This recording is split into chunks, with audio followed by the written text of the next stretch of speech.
So today we have the pleasure to have all of you guys here, of course, but Brittany. So Brittany is running a podcast that talks about design thinking in Japan. So design thinking is a special topic by default, I would say. But in Japan, I would say in particular, the whole thing becomes more interesting because when we think about Japan, we think about probably robots, but we also think maybe of, don't get me wrong, if you are from Japan, maybe old people, a lack of diversity, a very formal culture. So I'm quite curious about design thinking in Japan and how people are adopting, let's say, design thinking, design doing, and all of that. So maybe over to you, Brittany. Brittany, feel free to introduce yourself, share your screen. So the floor is yours. Okay, thank you so much for the introduction, Hugo. Can everyone see me okay, hear me okay? We're good? Okay, great. One of the most important things, I think, with these meetups or this moment of a connection, especially if they're a little more intimate, like this group is right now, what I would do is just make sure that, we all stay connected. So if you're not connected with the other people in this call, then I want you to go and post either your social media or something, or the best way for you to stay connected. I want you to go and post that in the chat, because this is essentially what we're trying to do, especially when it comes to innovation, that we really want to create ecosystems, but also communities of innovation evangelists. So if you're not yet connected with me, please go ahead and connect with me on LinkedIn. And again, if you're not connected with each other as well, really make sure that you go and do that, because there's no better way to have a moment of people who believe that what you believe is the space that Hugo is applying or creating right now. So thank you so much for the introduction. What I would love to do is spend maybe 20 minutes with you talking a little bit about what I do, as in a little bit kind of like a monologue lecture style. And then after that, I really want to make sure that the majority of our time together is spent with questions and discussion, because essentially this is an innovation cafe, right? So we want to talk. I hope everyone has a beverage or have something with them that they can drink along and enjoy the conversation. Depending on your time zone, might depend what's kind of beverage that you're drinking, or maybe not. That's totally up to you. So exactly as Hugo mentioned, when people think about innovation in Japan, they really do think about two things. They think about this country where there's robots, in the streets, and robot dogs and things like that. And then they think about, old people. And, when Hugo mentioned, I don't mean to be rude to anyone, actually that's not rude at all, because the median age in Japan is somewhere, I think the last time I heard was 48 or 55 years old. It's something around there. So either way, what we're looking at is the majority of the population of Japan is certainly in the older demographic. So we do see lots of influences of that. So let me talk to you a little bit about me. My name is Brittany. It's a lovely opportunity to meet with you and spend with you today. I am the co-founder of Design Thinking Japan. Design Thinking Japan is an innovation agency where we support companies in Japan to really envision, but also blueprint and then test their business aspirations, because that's really what it's about. What we're trying to do is create opportunities for clients and companies to really test and bring their ideas to life.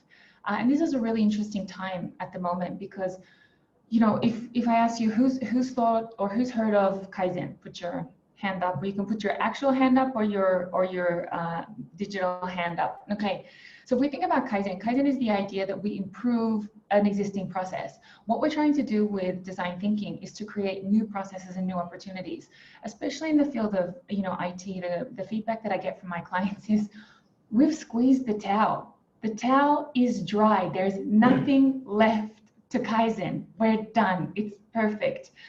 So what we need to do is find opportunities to create or to channel capital into the organization in another way, because cost saving was a really great way for a long time. But then, there came a point where we achieved essentially, Kaizen heaven, everything was Kaizened, and what are we going to do next? So what we try to do with our clients, and we're lucky enough to be able to work with Fortune 100 clients, is to help them move away from that, or to find a balance for them between Kaizen and innovation.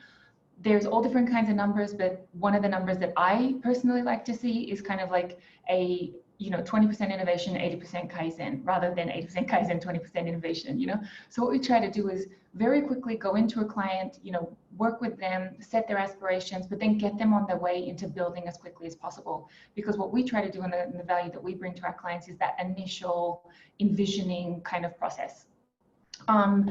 This brings its challenges, of course, but maybe I'll talk to you a little bit about kind of how that happened. So I first came across design thinking in 2011 when I went to Berlin for what was supposed to be a year to study design thinking. A year turned into 8 years. So I was in Germany for 8 years. And then after that, or during my time studying design thinking, I thought this is a perfect methodology to help to help stimulate or to create structure in Japanese organizations for creativity. Because what we hear very often is, go and be creative, who's got an idea? And this is a little bit like, what? What do you mean, do I have an idea? So what we try to do is use design thinking as a very structured, almost scientific process to help clients achieve, creativity and also open their minds.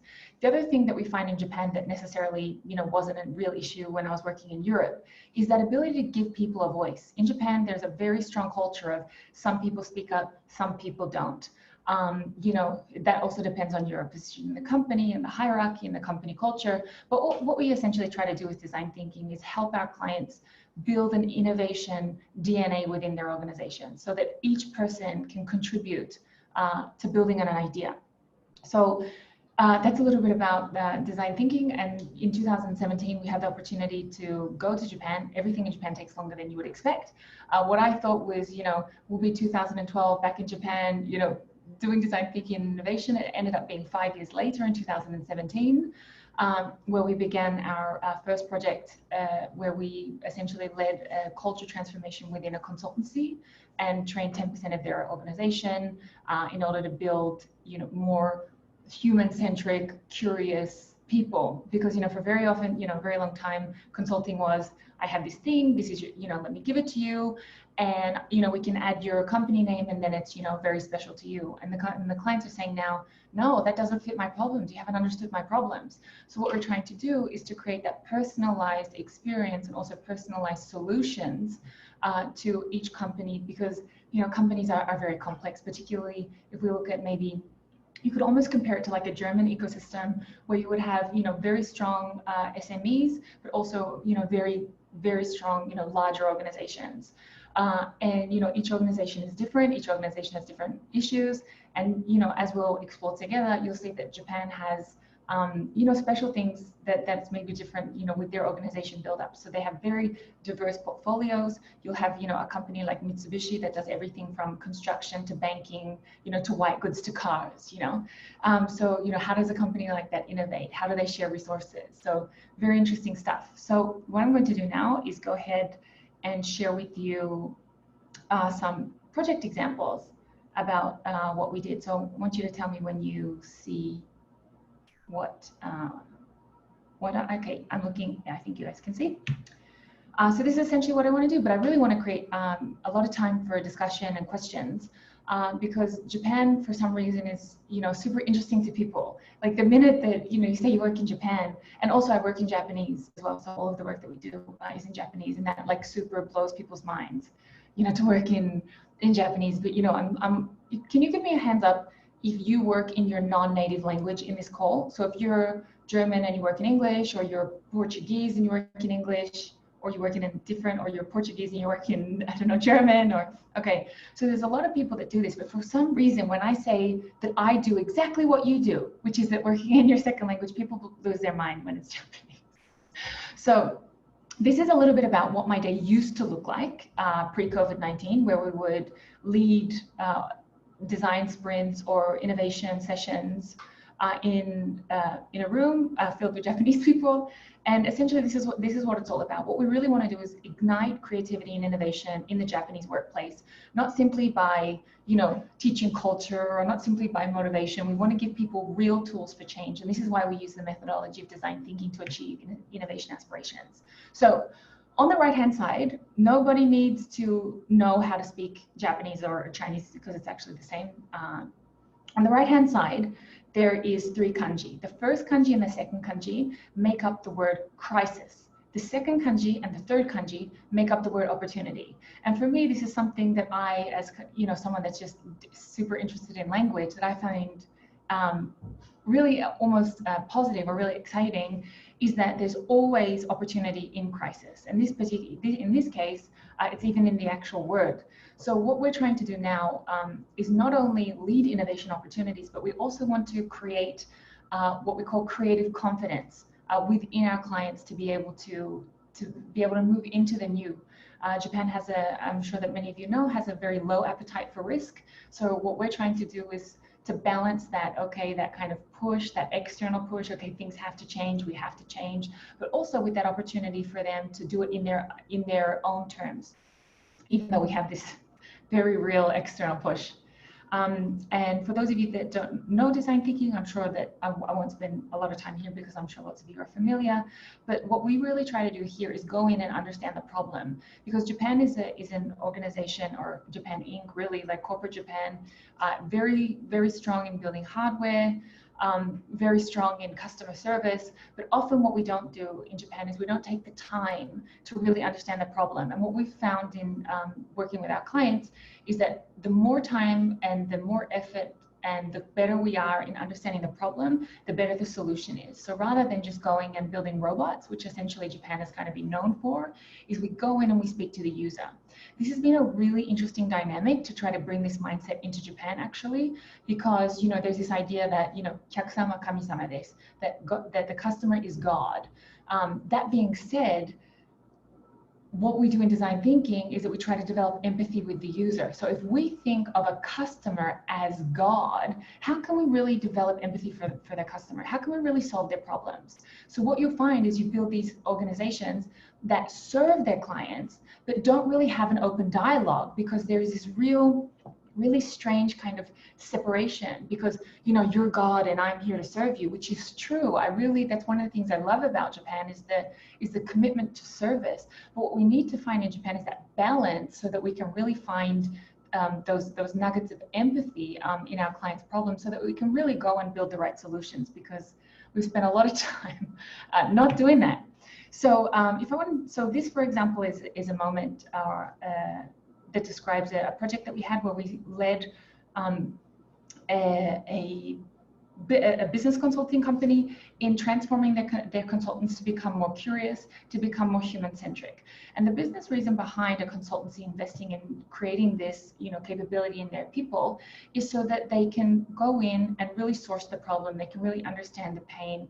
And then also, what we've understood and what we've seen more and more trending, especially in 2020, is the need for a problem to be very specific, and to bring that eye and experience to really make sure that you see me and you see my problems. So what we did here is we went in and we essentially supplied and taught 2,000 consultants how they can then go off and better engage with their clients, which then turn into things like more projects, and then even existing projects. If you have an existing client, you have that relationship with them, going in and doing these kind of visioning sessions and working with them, not for them, but really with them.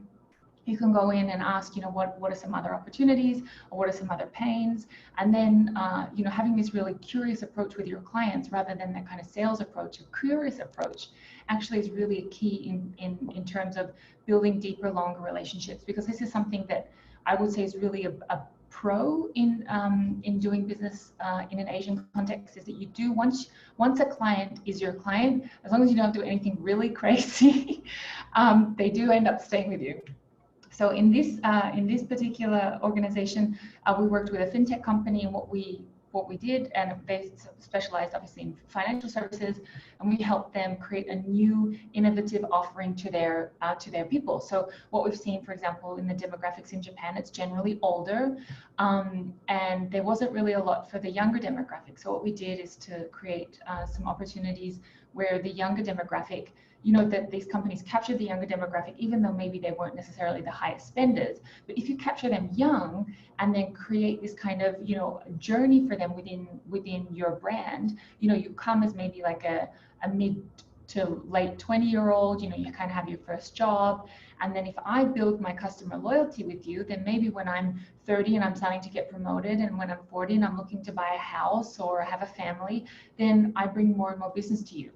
And this was an opportunity that was really not seen in many other companies across Japan, especially in the financial industry, that we supported them in being able to develop. This is a really fun photo. This is a really fun photo because you'll see there's not a whole lot of diversity in the room. However, what I just wanted to say before we get into the project work here is that there's two kinds of management in Japan. If you're 5 to 8 years before retirement, there's people that are like, I'm going to sit here and I'm just literally going to wait and hopefully nothing breaks before, you know, I retire. This is kind of like people's, you know, mindset. Or there's the other kind of manager that says, you know what, I've got 5 to 8 years, I've built a big enough legacy and reputation. I'm going to do something different.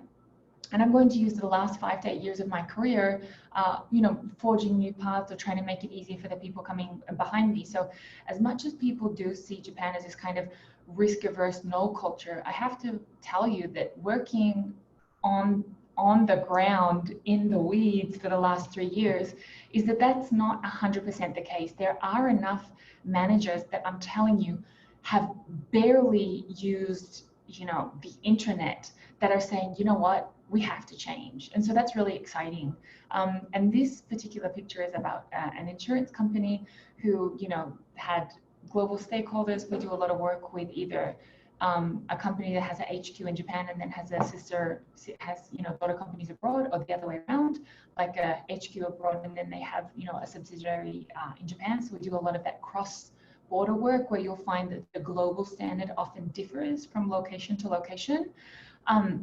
In this particular organization, what they really needed to do was find a way to digitalize their insurance processes. So, and if we think about kind of the problem that we're solving, is that we're looking at a very complex stakeholder network, you know, of, you know, agents and things like that who literally would drive around Japan with a printer and then like print things at their customers' houses and things like that. So what we did here was, you know, think about not only what kind of technologies is necessary in order to deliver this kind of paperless process, but also what kind of culture is required within the organization to be able to facilitate that change, so that when we say, what, we're paperless, yay, let's start the week, you know, that this doesn't just get, you know, dropped like a hot potato. I'm sure lots of you, you know, working in innovation know that you can come with a great idea or initiative, and even no matter how much research you've done and it's been proven and you have data, but if you don't manage that culture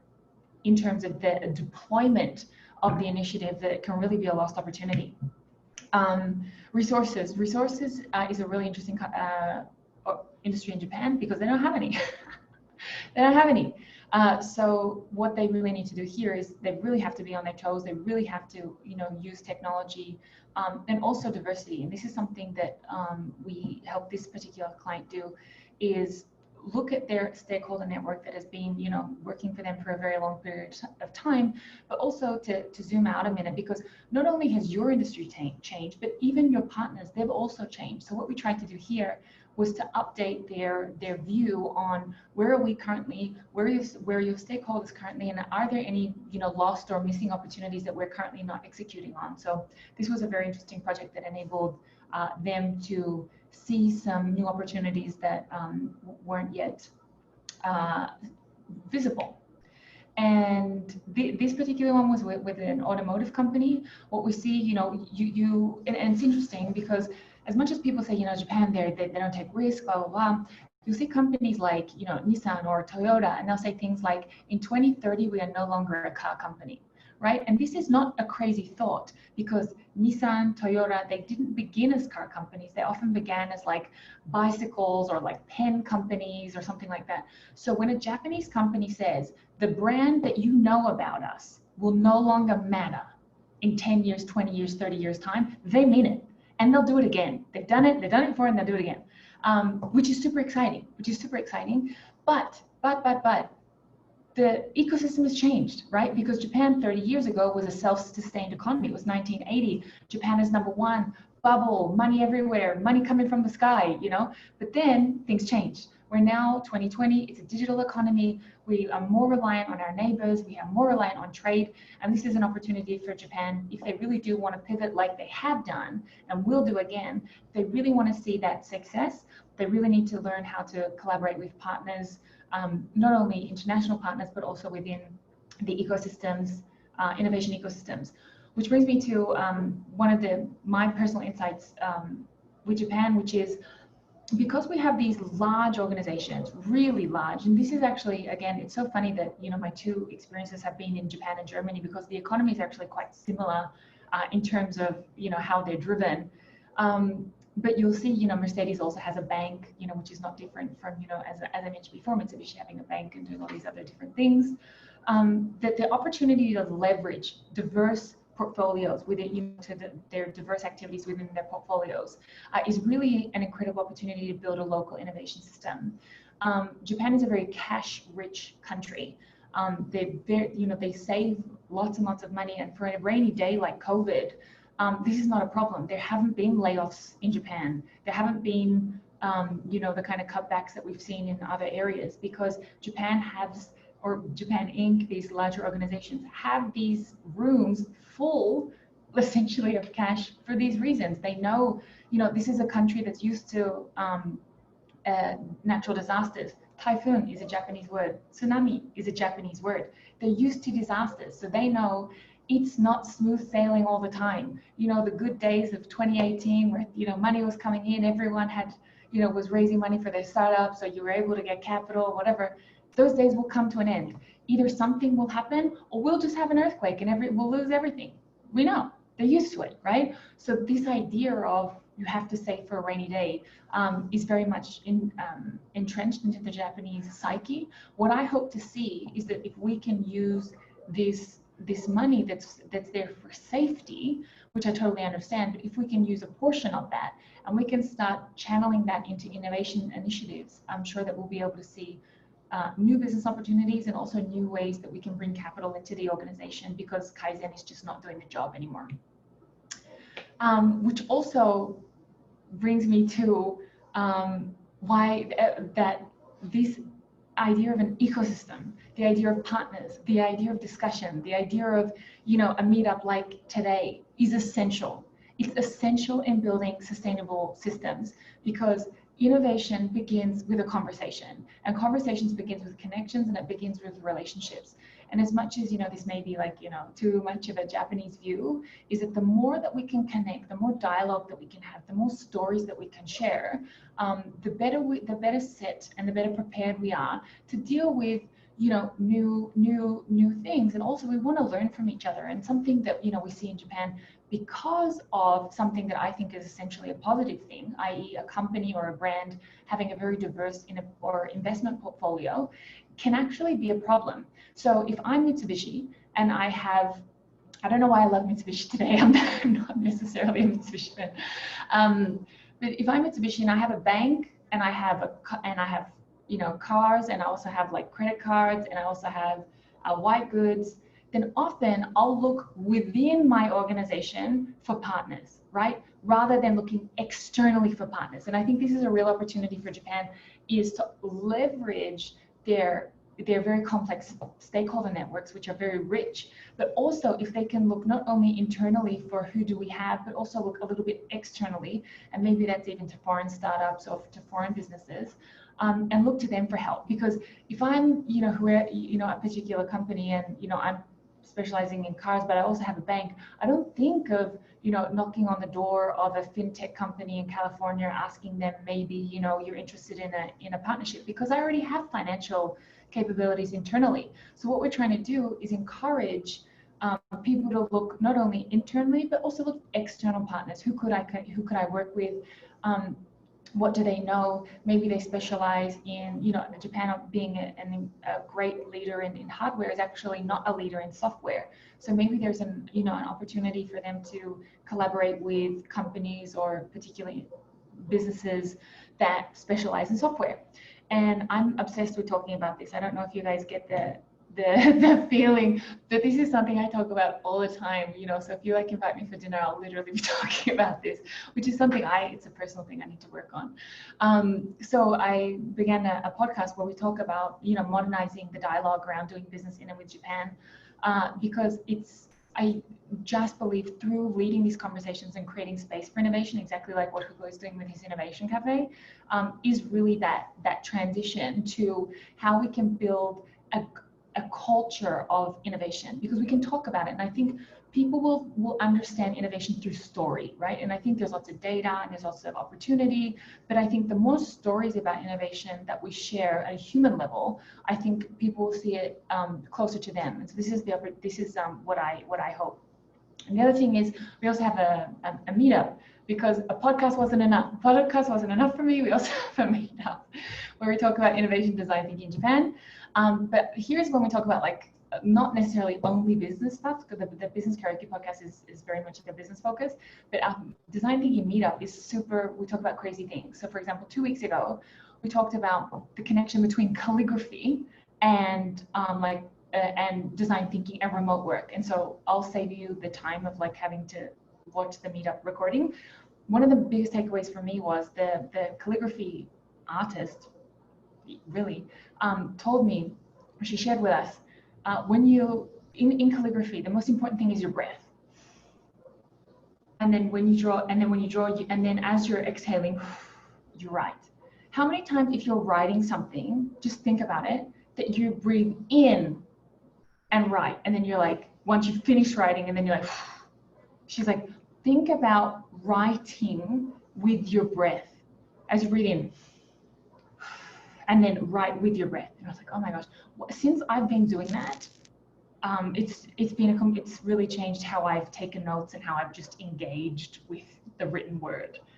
And then last week we talked about how to translate cultural value into digital action. So we have words like omotenashi in Japanese, right, which is this super white glove service. But how do we take the idea of omotenashi and how do we translate that into a digital customer experience? So we talked about that. So super fun stuff. If you're like a Japanese innovation nerd, for me, I think it's fun.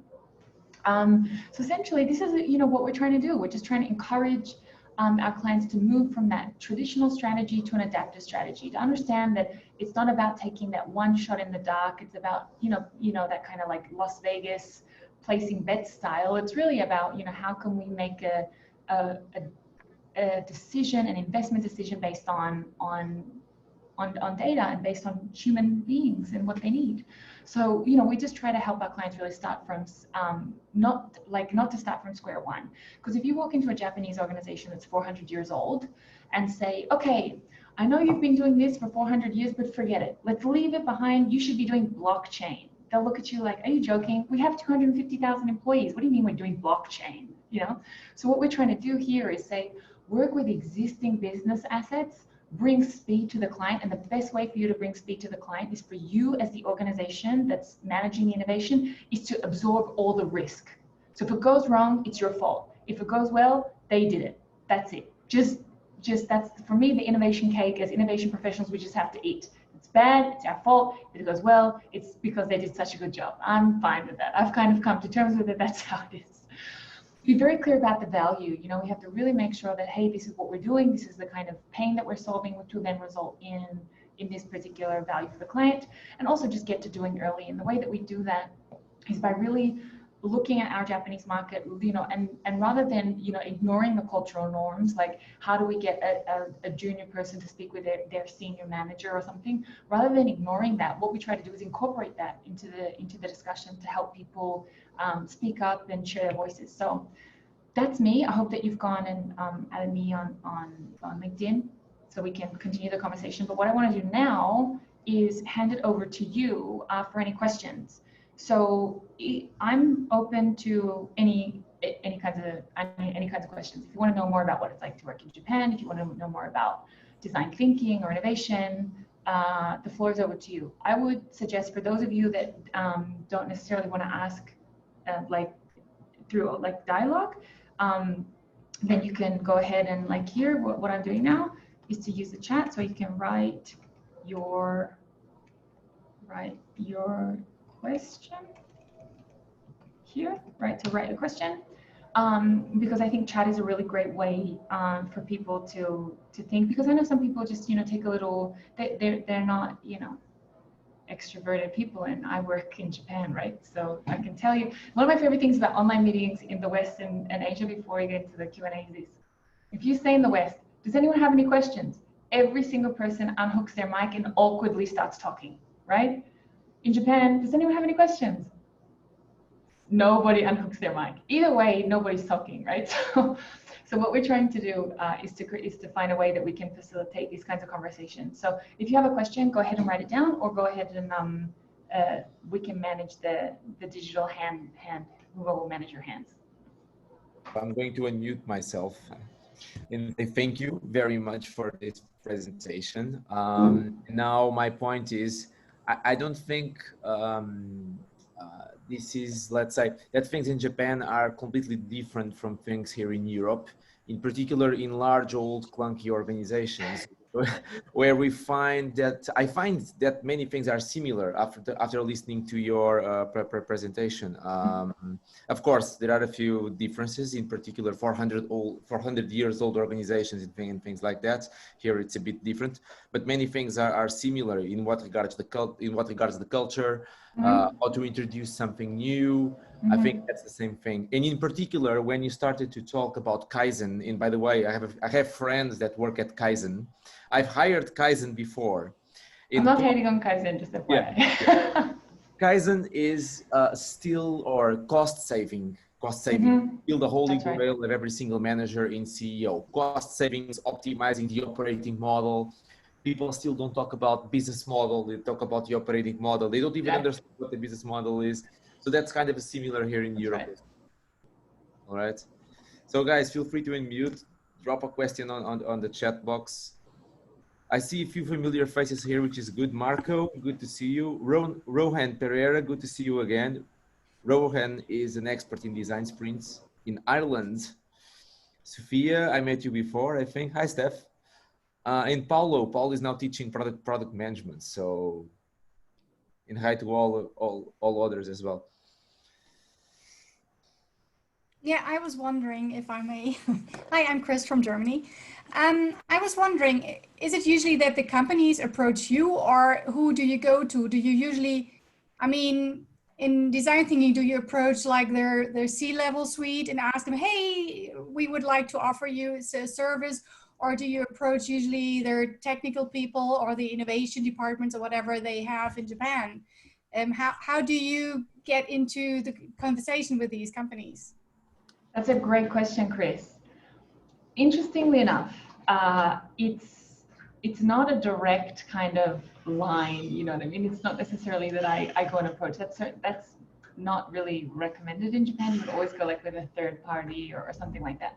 The way that kind of like our business grew is kind of being funny, has been companies that already do design thinking or innovation abroad, that have then tried to do it themselves in Japan in English without the sensitivity of the environments and without the Japanese context, and have failed miserably. So I get the call after they've already spent a lot of money, time, effort, and headaches into, hey, we tried to do this ourselves in Japan, but it hasn't worked. Can you help us deliver on our global standard in Japan? So that's kind of, and this has been a little bit how it's happened.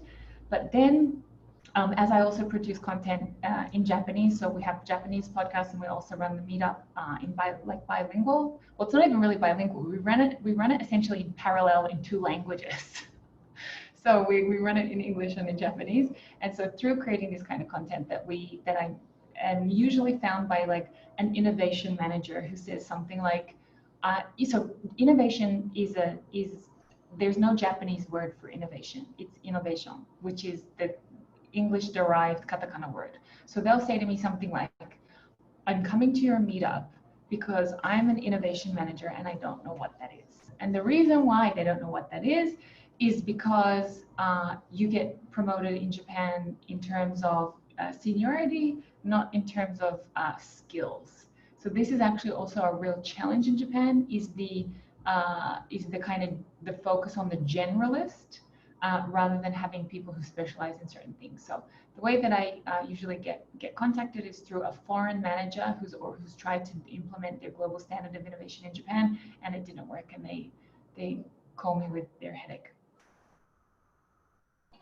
Thanks, that's interesting approach. Brittany, Marco here from, actually originally from Portugal, now living in London. I used to work with staff, and Hugo, one of my best times professionally wise was working with these guys. Super interesting, session. Really enjoyed it. I guess my question is more in regards to, you did touch the point around, really looking into the problem as opposed to, develop new products or come up with propositions that we really, at the time they really didn't know as to whether that would be like an offering for. So from, from my like research, you have like two like opposites or two edges in Japan. You have like super cutting edge companies and people that really want to develop like robotics, move forward with it. And then you have like the more traditional side of it, don't you? So I guess my question is, what's your take when you have like a situation or situations on the opposite sides? What is the sort of groundwork that you normally do? And I guess the second question is, when we look at the demographics to understand the problem, how do we take that to a wider scale? Because obviously there's like the cultural difference, right? So when you look at the problem and you try to define the problem, what rationale do you use in order to, what segment are we targeting, what market are we targeting, and how do we test that from a value proposition, problem solution fit point of view? Sorry. No, that's such an interesting question, Marco. Thanks for sharing. So when it comes to the cutting edge versus traditional, so let's start there. How do we manage that? Like how do we navigate that? Cutting edge technology in Japan is very much hardware driven. So we're missing the human element, we're missing the empathy, we're missing the user. That being said, the traditional organizations in Japan are like human obsessed, so much so that we don't hurt anyone's feelings. We can't say no, we can't say yes. I can't, I remember when I first started working in Japan, somebody told me, you even have to be careful, like when you write an email, you have to write it in terms of like who's the most important and then the second person. I'm like, all this kind of crazy stuff. So that's then too much. So what do we say? It's really that it's because you can't go in and then, if we go to a traditional organization and we say, like here, I was actually telling Hugo this before you guys joined the call, is that when we lead design sprints in Japan, that sometimes the clients don't have webcams in their computers because their computers are like really old corporate computers, that we have to then go and like lend them like Chromebooks for for the week of the sprint and things like that, because they don't have access to webcams, and you can't even like add a USB because they like have a completely clunky kind of laptop. So that being said, what would bringing technology to this kind of organization? Obviously, we're trying to do that, but it's more of a marathon with this kind of company.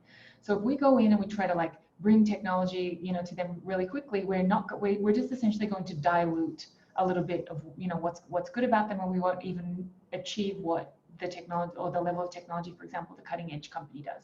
That being said, go to the cutting edge company and say, let's care about the user, and you walk into a group of engineers that look at you like, so you have to go in and try to teach them humanity. How do you teach them to care about people? You know what I mean? So what we try to do is create partnerships through them. And so rather than saying, and the way that we do that, and the way that we get junior people to talk with senior people, and the way we get tech to talk with human-based people, is that rather than saying you have to, everyone has to if we think about it in terms of black, white, everyone's gray, what we do is anytime that there's a black comment, you have to say it. Anytime there's a white comment, you have to say it. And then together, through specializing, in insights, that together will achieve this kind of where it is that we really want to go. So when you have these kinds of really diverse companies, I would encourage some kind of partnership in terms to move forward rather than kind of like a complete re-education. Re-education is really helpful, and helping them,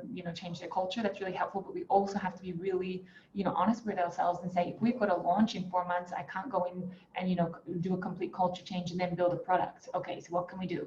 So we try to, create those kinds of partnerships and those kinds of connections. When it comes to the socio-demographics and like which segment to choose, this is something that we have to really go back to the business case and say, what is it, and their business strategy, and say, what is it that you're trying to achieve? So for example, if you're a fintech company and, the majority of your credit card users are between the age of 45 and 55, do you then go and deliver for them? Do you then go and design for them? Or is there an opportunity that maybe you go and you begin with like the 25-year-old segment, and then you build this kind of like customer journey or this brand journey for a new kind of person? Well, the answer is you can do both, right? You could certainly go ahead and, deliver even more value to your current customers. But then there's also an opportunity in opening your market to newer people. What I would encourage each business to do here is to go back and say, what do we want to do? Do we want to, just make, become the biggest brand? Or are we willing to kind of, invest for 5 years or 5 to 8 years in this kind of new segment so that we become the most relevant brand, not now, but in the future? So I think this is a question that, people need to then answer. And then our role as innovation professionals is to really help them make those decisions, because Japanese are always like super scared of making the wrong decision. Like the questions that you get in Japan about innovation design thinking is, rather than tell me the tips about how you do this well, their number one question is, how do I not completely F this up? And you're like, okay. So, very, very risk averse. So, helping them make those decisions is really a way that as innovation professionals, we can bring value to their company. Any other questions? Thank you. You're super welcome, Marco. Thank you.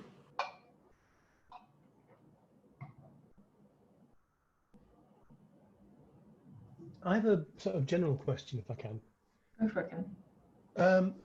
Do you think the culture in Japan, the corporate culture in Japan, makes it easier to commit to long-term programs of innovation? Or does it make it harder to commit to any sort of innovation? Kevin, I mean, what's the balance? You hit it on the head. Working in Japan is a nightmare 80% of the time. But once you've done the stakeholder management, once you've gained the investment, it is a rocket ship. And this is exactly what you mean in terms of so when you talk about corporate culture and long-term investment, Japan is the location for long-term investment, because they know that, okay, maybe they're not looking to turn a buck in the next stakeholder quarter, shareholder quarter. They're not. So you can go into an organization and say, just FYI, we're probably not going to make money on this for 12 years. They're okay with it. Why? They also have corporate reserves. Then they're long-term thinking, and this is also, and we kind of, I somehow always come back to like Confucian values. But the idea of a business in Japan is to not simply make money or build a brand; it's to serve society. So the better that we can do that, and they understand that it's not going to be like a very quick kind of transactional culture. So the way that for me, kind of Western and like Japanese businesses have the plus minus same timeline, I would say. Like as in the start and the finish is the same. What happens in between is completely opposite. So this is what happens in Australia, the UK, America. We get super excited, everyone's on board, this is amazing. And then like in 3 weeks or in 3 months or in 6 months, it's dead. And then who's responsible for that innovation project again? I don't know. Isn't it Kevin? No, I heard Hugo was doing it. No, I don't know. Right? And then it dies. And then nobody knows kind of like what's going on. In Japan, it's because they launch, because all of the resources, and it's it's essential to have like harmony and investment, and because they want to see you succeed, that there's a lot of time in planning. So if you go to a Japanese manager and say, I have an idea, or I want to introduce something new, they will say no. The no is not, I don't think the idea is a good idea.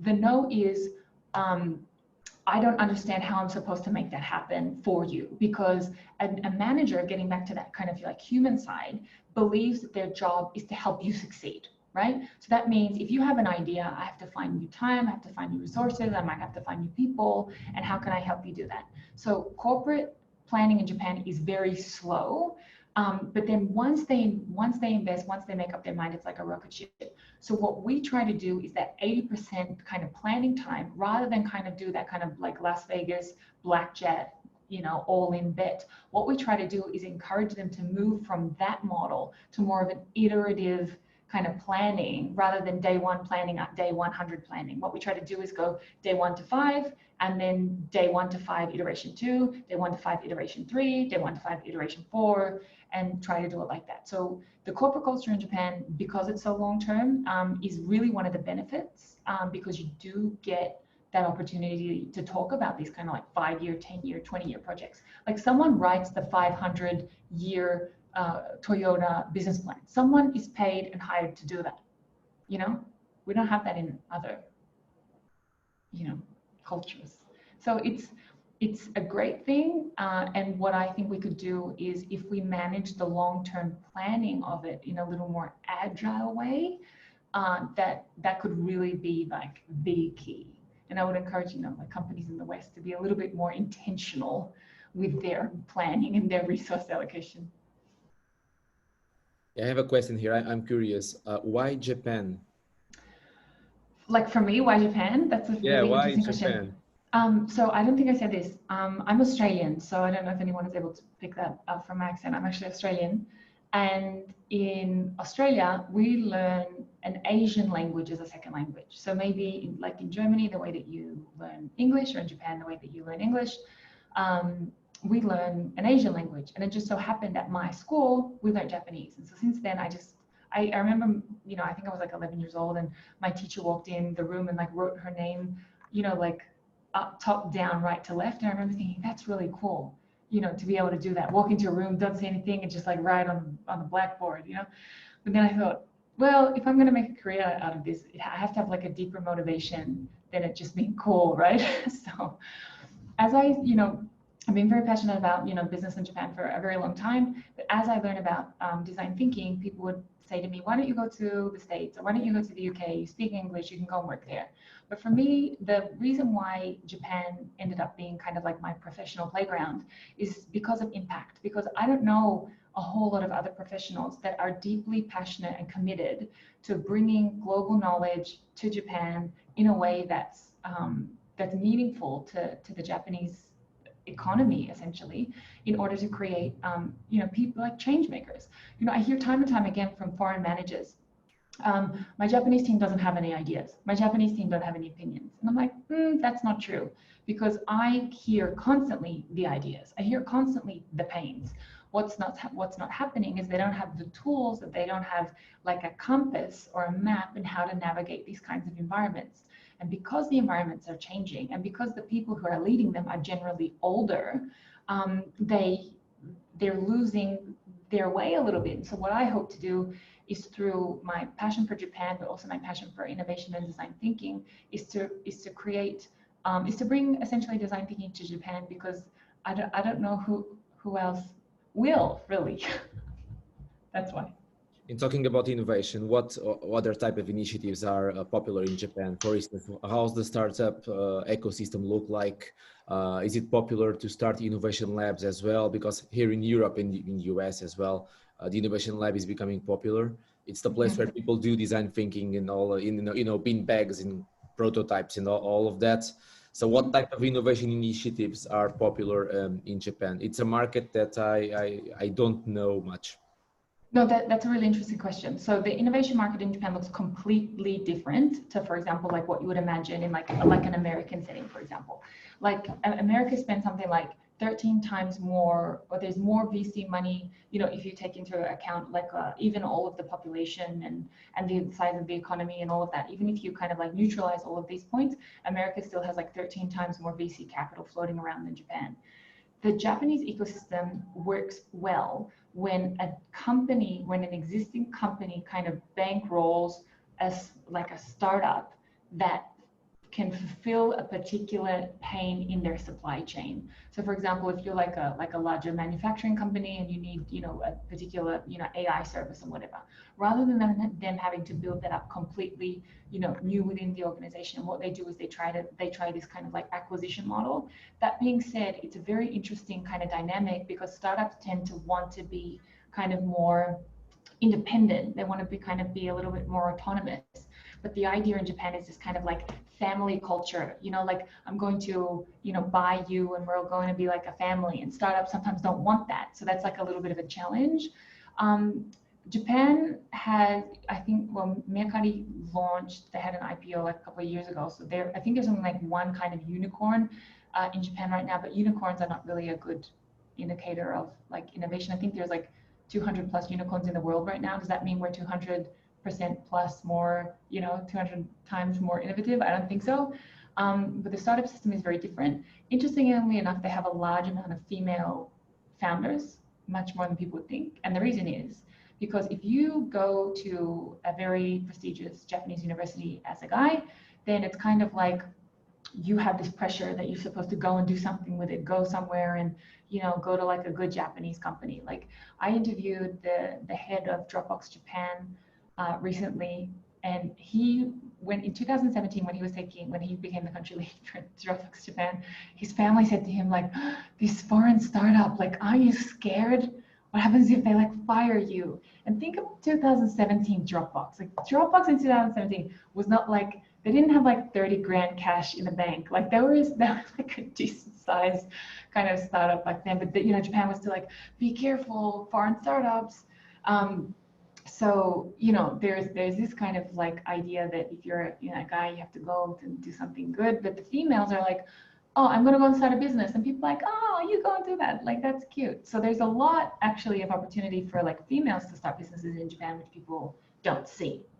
And like, I think that the kind of the industry that's kind of strongest are things like that help their aging population. So things like health tech, and also even like things that help their aging population, but also their declining birth rate. So any kind of like app that supports women back in the workplace is usually also does very well. All right, guys, any more questions? Feel free to unmute. Yeah, actually, yeah, I have a question. It's what I found also very interesting or helpful was to, you know, when you want to sell in an innovation idea in your company or so, it's good to have a very compelling story. You know, storytelling helps a lot. So this, is it also in Japan? Because what I sense now is probably once the top management decided, or once the plan for rollout is there, it's just going because people just follow. Like. Correct. Correct. The storytelling in Japan is exactly and this is what, like when Hugo mentioned that, you know, it's not really that different. Like there's sometimes, you know, there's still similarities between Japan and Europe.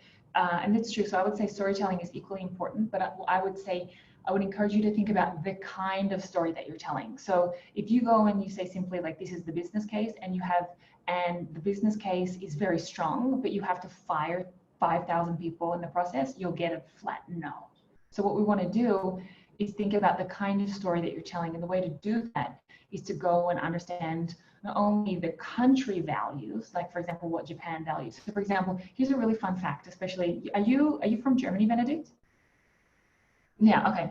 So logic is not value, is not a value in Japan. So if you say to someone, it's not logic and it's not logical. So you can imagine, I lived in Germany for 8 years. You can imagine how many times I heard, it's nicht logisch. I heard it like 1,000 times a day, right? This is irrelevant in Japan. So these kinds of storytelling of it's logical, come on, look, think about this in the customer journey, and then it's logical to do this. It will fall flat. So what you want to do in Japan is tell a more of like a holistic story about the business benefits, but also like the social benefits as well, like for the people that are being affected, like the stakeholders. So I would say storytelling equally is important, but you know, approach it with a more holistic lens because they just value different things. And for example, even truth is not valued. Harmony is valued, which is why you get very dangerous situations. So you get things like very like non-controversial moments, like, you know, you'll be in a meeting and someone like won't say anything, or, you know, so like a person who's very senior but isn't performing well will be put in the corner, you know, because the truth is that, you know, they're no longer needed, but, you know, we don't want to fire them. So harmony is the things that put them in the corner, right? But then you also get like super serious problems, like in 2011, where the nuclear reactors of Fukushima were the data was falsified, you know, because truth isn't, and this is where you start saying, this is a problem. So think about a different kind of story, because the values in Japan will surprise you. Okay, great, thanks. Makes sense. Hey, Paulo, any questions? I love your hair. It's like mine. Or Pablo, getting cold. This is something that, yeah, if I did this in my Japanese course, and I'm like, hey, do you have a question? They'd die. They'd literally fall in front of off their chair, close their computer, they'd die. But you've been put on the spot now, Pablo. Do you have a question? Thank you. I was really watching closely and trying also to finish here a presentation for tomorrow. And this is a very interesting presentation. Thank you also for all the fantastic system. Multitasking the Portuguese way, right? So, what about the design sprints? Is it popular in Japan? Because here in Europe, everybody talks about the design sprints, in particular after the book from Jake Knapp. I think it is also a good introduction into design thinking, into the innovation space. It's like a, you know, a playbook that people follow. And do you guys talk about the design sprint in Japan? I'm curious about that. Yes, design sprints are certainly popular, but what we try to do is, and this is kind of a little bit, you know, counterproductive or, you know, counterintuitive to like the American model where everything is the brand and then the brand dictates the process. What we try to do is kind of create the process in a way that's that's more acceptable or more like open to the culture. So for example, when we talk about innovation, sometimes I don't say the word like design thinking or something, because it doesn't mean anything. So people think about, you know, the Japanese being like very serious and formal and things like that. But then there's also like a time where the Japanese get super drunk, fall over each other and like vomit on each other, right? In karaoke, right? So the reason why business karaoke is called business karaoke is because I want the mentality and the openness and the fun and that everyone has a voice and it doesn't matter how bad your singing voice is, everyone sings and whatever, you know, that we want people to come and join and you know, be fun and open. So the idea of working in like short-term sprints is new, but what we're trying to do is say, okay, short-term sprints with a long-term planning mindset, which is a little bit different. So once we kind of like frame it in that way, like we encourage that we're doing like short sprints within like a long-term planning project that's like a little more open. The thing that the Japanese kind of are a little bit, I would say that's still new, is that walking into like a week with like not knowing what the end result is. And I think this is probably like true for anywhere. I think Marco, you're the one that works in design sprints, right? Or who works in design sprints? Or whoever works in design sprints. You know that, yeah, so like walking, you know, the people walking in not knowing what's going to come out in a week, you know, they feel nervous, but I think that's anywhere. So what we just try to do is to rather than say don't be nervous, what we say is, you know, this is the times that you're going to feel nervous, and by Wednesday or something you should feel like a little bit more comfortable. So Japanese can deal with uncertainty, they can deal with gray, they can deal with ambiguity because it's essentially synonymous with the Japanese culture, but as long as they know that it's coming. So yeah, that's what we try to do. Yeah, I was also thinking about the famous fail fast culture. Oh my gosh, no, this is all things, and I think this is really just about not even like culture. I think you just have to understand your customer, your client.